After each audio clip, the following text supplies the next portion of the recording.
শীতকাল আসা মানে এই রেসিপিটা হবে না রুটি পরোটার সঙ্গে তো জাস্ট জমে যাবে, সব থেকে কম সময়ের মধ্যে বানানো যায়।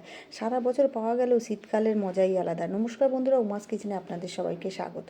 এখানে দুটো টমেটো, এখানে দুটো বড় সাইজের বেগুন, রসুন আর কিছু কাঁচা লঙ্কা পুড়িয়ে রেখেছি।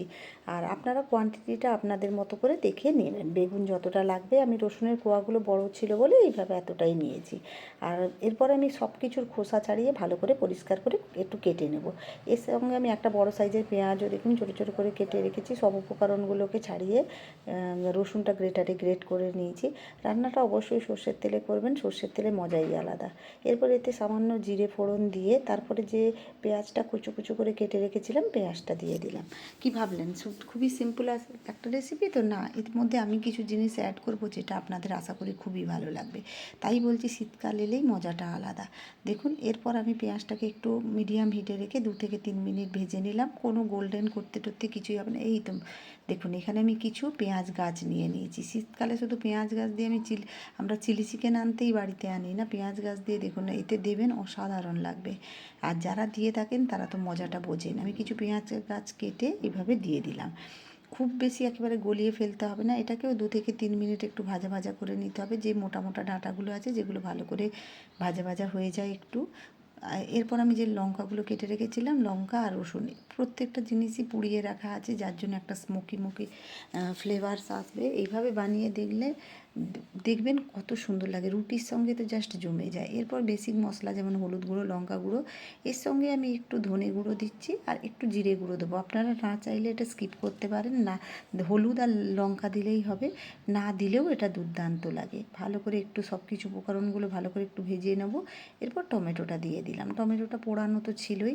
এরপর টমেটোটা দিয়ে এগুলোকে সব কিছু একটু ভেঙে ভেঙে দেবো যাতে এগুলো সব কিছু একসঙ্গে মিশে যায়। গ্যাসের ফ্লেমটা কিন্তু মিডিয়াম হিটেই রাখবেন, বাড়ানোর দরকার নেই, তাহলে সব কিছু পুড়ে যাবে। এরপর দেখুন যখন একটু মিশে মিশে গেছে তখন আমি ওপর থেকে স্বাদ মতো লবণ দিয়ে দিলাম। লবণটা দেখে দেবেন, আর বেগুনের পরিমাণ আর মশলার পরিমাণ হিসেবে লবণটা দেখে একটু দেবেন। ভালো করে সব কিছু একটু ভেঙে ভেঙে দিচ্ছি। তারপর যে পুড়িয়ে রাখা বেগুন দিয়ে দিলাম, দিয়ে এবার সবগুলো খুব ভালো করে এবার মিশিয়ে নেব। দেখুন খুব সুন্দর একটা গন্ধ বেরিয়েছে, আর গরম গরম রুটির সঙ্গে তো জাস্ট জমে যাবে। ভাতের সঙ্গেও ভালো লাগবে, কিন্তু রুটি পরোটার সঙ্গে বেশি ভালো লাগে।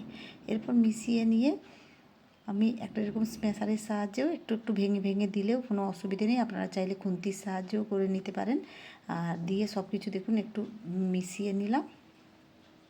বন্ধুরা সিম্পল হলেও দুর্দান্ত খেতে লাগে, আমি জানি সবাই বানায়, কিন্তু আমি কীভাবে বানাই সেটাই আমি আপনাদের সঙ্গে শেয়ার করছি।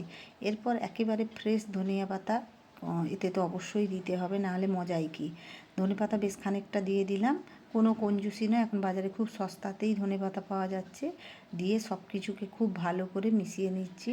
কার কার এই রেসিপিটা ভালো লাগে অবশ্যই কমেন্ট বক্সে জানাবেন। আমাদের প্রায়ই হয়ে থাকে, কারণ আমি বানিয়ে থাকি, কারণ খুব ঝামেলাও কম আর চটজলদি এটা হয়ে যায়। ঢাকা থেকে 2 মিনিটের মতো ঢাকা দিয়ে রেখে দেবো যাতে সব ফ্লেভারগুলো একসঙ্গে মিশে যায়। দেখুন দেখতেও সুন্দর হয়েছে, খেতেও দুর্দান্ত লাগবে, বাচ্চা বড় সবাই পছন্দ করবে। আর এইভাবে একবার বানিয়ে দেখুন। এরপর দেখুন গ্যাসের ফ্লেমটা অফ করে দেবো। চলুন তাহলে তো গরমা গরম রুটি বানিয়ে সার্ভ করে দেওয়া যাক। কার কার ভালো লাগে অবশ্যই কমেন্ট করে জানাবেন, যা পারলে একটা লাইক দেবেন।